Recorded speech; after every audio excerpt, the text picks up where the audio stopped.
press the bell icon on the YouTube app and never miss an... सभी को जय हिंद दोस्तों, आप सभी का हार्दिक स्वागत है जय हिंद रिएक्शंस पर। तो आज के दमदार और इम्पोर्टेंट वीडियो में आप देखेंगे भारत की दो बहादुर और सशक्त बेटियों को, जहां पे एक तरफ आप देखेंगे अंबर जैदी को, उनके साथ होंगी नाज़िया लाई खान।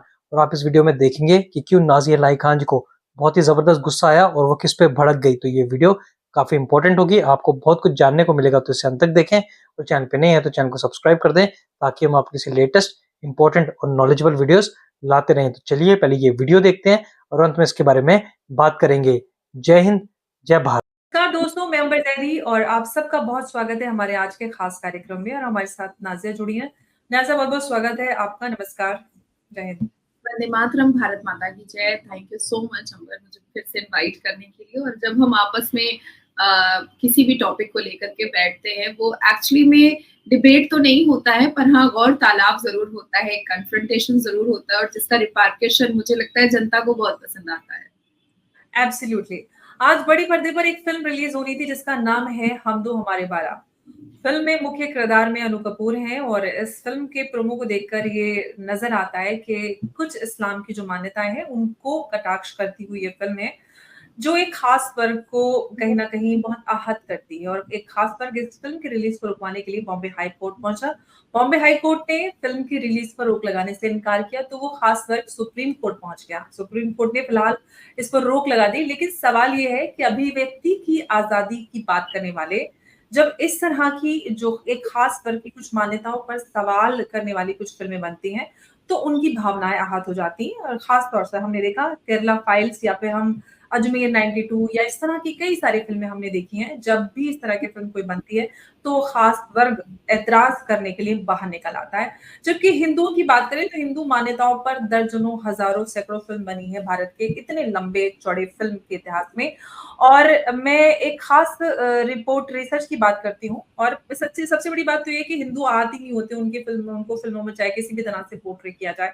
आईएम अहमदाबाद के प्रोफेसर हैं धीरज शर्मा, उन्होंने कुछ समय पहले नाज़िया एक रिसर्च की थी, और उन्होंने 1960 से लेके 2015 के बीच से रैंडम 50 फिल्में उठाई। और उन फिल्मों में उनका जो विश्लेषण था वो ये था कि जितने भ्रष्ट नेता है उनका जो चित्रण होता है उनमें से 58% सरनेम हिंदू ब्राह्मण थे, और भ्रष्ट व्यापारी दिखाए गए वो 62% वो वैश्य थे, यानी कि जो बनिया समाज जिनको हम कहते हैं।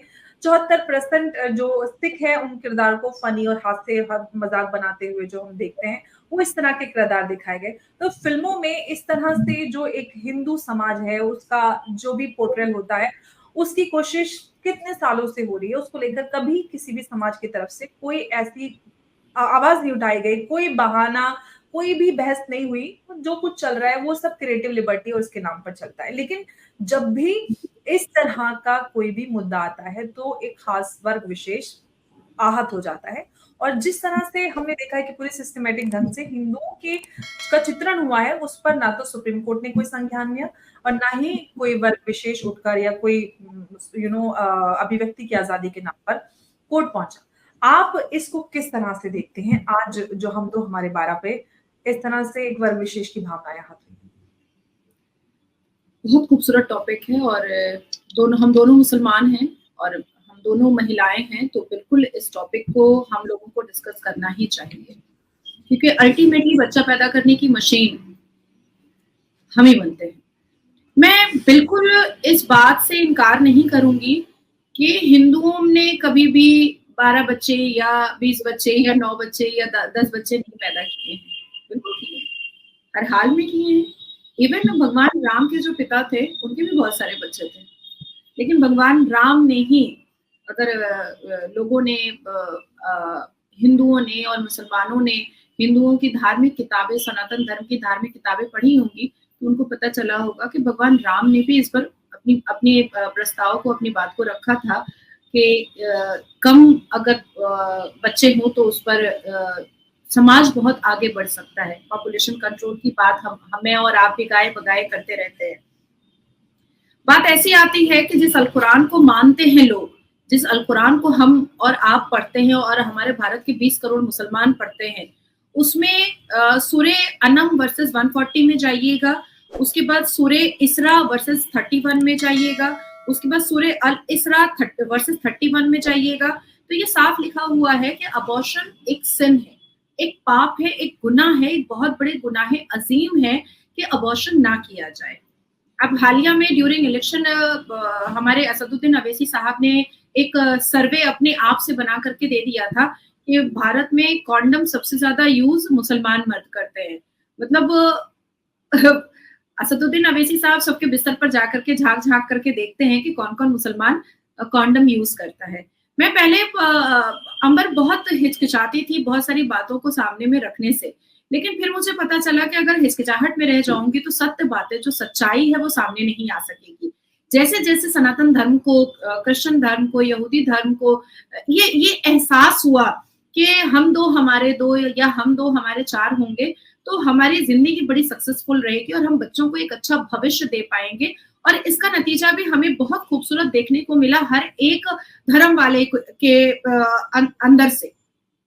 लेकिन आज भी हमारे मुसलमान इसी बात पर अटल है कि हमको हिजाब पहनने दो, हमको लुंगी पहनने दो, हमको मदरसा जाने दो, हमको मदरसे में पढ़ने दो, हमको बिल्कुल भी मॉडर्नाइज मत करो, हमको बिल्कुल भी एडुकेट मत करो, हमको बिल्कुल भी संवैधानिक मत करो, हमको किसी भी हाल में दीनी तालीम के अंदर से बाहर मत निकालो और दुनियावी तालीम को हमें अडेप्ट करने मत दो।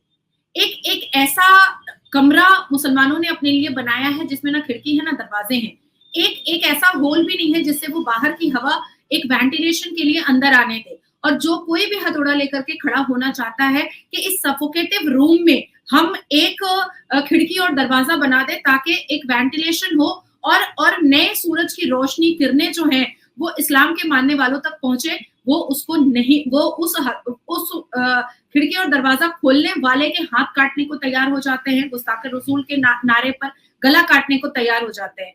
अब मैं आपको कहना चाहूंगी कि उसके बाद फिर मैं इस कोर्ट के टॉपिक पर आऊंगी। अब सवाल खड़ा होता है, क्या इस्लाम बचा ही हुआ औरत की वजह से है? औरत बच्चा पैदा करने की मशीन बनती है, औरत हिजाब में लिपटी रहती है, औरत घर संसार में फंसी रहती है, औरत इस्लाम के हिसाब से मुकम्मल पाक और शुद्ध भी नहीं होती है। औरत एक मर्द के बिस्तर पर चार औरतें अपना शलवार खोलती हैं, औरत दारुल उलूम में दाखिल नहीं हो सकती है, औरत ही पाबंदी से रोजा नमाज कुरान तिलावत करती है, औरत किसी और धर्म के मर्द से पसंद से शादी भी नहीं कर सकती है, पर मर्द आराम से कर सकते हैं। 6 साल की बच्ची भी हमारे इस्लाम में के मानने वाले मर्दों को जवान औरत दिखाई देती है, औरत ही तलाक का शिकार होती है। निकाह मसियार, निकाह मुत्ता, हलाला जैसे नापाक और अश्लीलता के नंगे नाच का शिकार भी हमारी मुसलमान औरतें ही होती हैं। अब मैं आपको बोलना चाहूंगी कि एक रणवीर सिंह ने एक न्यूड फोटोशूट करवाया था, जिस पर मैंने कलकत्ता हाई कोर्ट में मैंने एक PIL किया था। अगर लोग ढूंढेंगे गूगल पे तो मिल जाएगा। और मेरे PIL की वजह से उसकी मैगजीन जो है वो कलकत्ता में बैन हुई, इवन पूरे भारत में बैन हुई। और वो न्यूड फोटोशूट जो रणवीर सिंह ने करवाया था, वो हो सकता है विदेश मुल्कों में बिकी होगी, पर वो मैगजीन हमारे भारत में कहीं नहीं, किसी ने भी नहीं लिया और बिल्कुल बैन हुई, कंप्लीटली बैन हुई।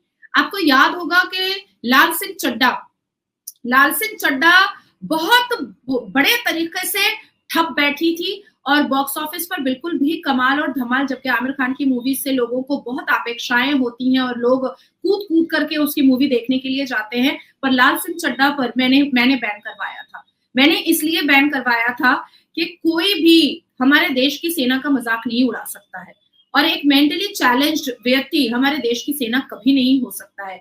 जिस तरह से हमारे देश की सेना का मजाक उड़ाने की कोशिश लाल सिंह चड्ढा के मूवी में हुई थी, वो बिल्कुल गलत था। अगर वो पार्ट वो निकाल देते तो मुझे उस मूवी से कोई भी आपत्ति नहीं थी और वो चली, लेकिन कहीं ना बैन नहीं हुई, बिल्कुल भी बैन किसी भी कोर्ट ने नहीं किया, चली। लेकिन जिस तौर पर और जिस रूप में चलनी थी उस रूप में नहीं चल पाई। कॉफी विद करण, मैंने आपके साथ ही वो सेशन किया था कि कॉफी विद करण और कलेश विद करण स्टार्ट हो चुका है और बेहूदगी का नंगा नाच करण जौहर बैठ करके करते हैं।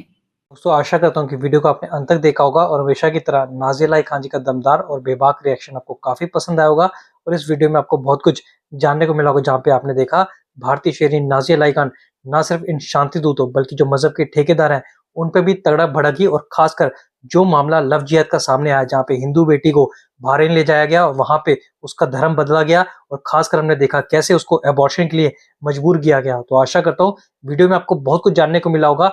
वीडियो अगर आपको पसंद आई है और अगर आपको ये वीडियो इन्फॉर्मेटिव लगी है तो इसे लाइक और शेयर जरूर कर दें और अपने विचार हमें कमेंट सेक्शन में लिखकर जरूर बताएं। और एक बार फिर चैनल पे नहीं है तो चैनल को सब्सक्राइब कर दें ताकि हम आपके लिए लेटेस्ट, इंटरेस्टिंग और इंपॉर्टेंट वीडियोस लाते रहें। तो चलिए फिर मिलेंगे ऐसी किसी जबरदस्त वीडियो में, तब तक अपना ध्यान रखिए।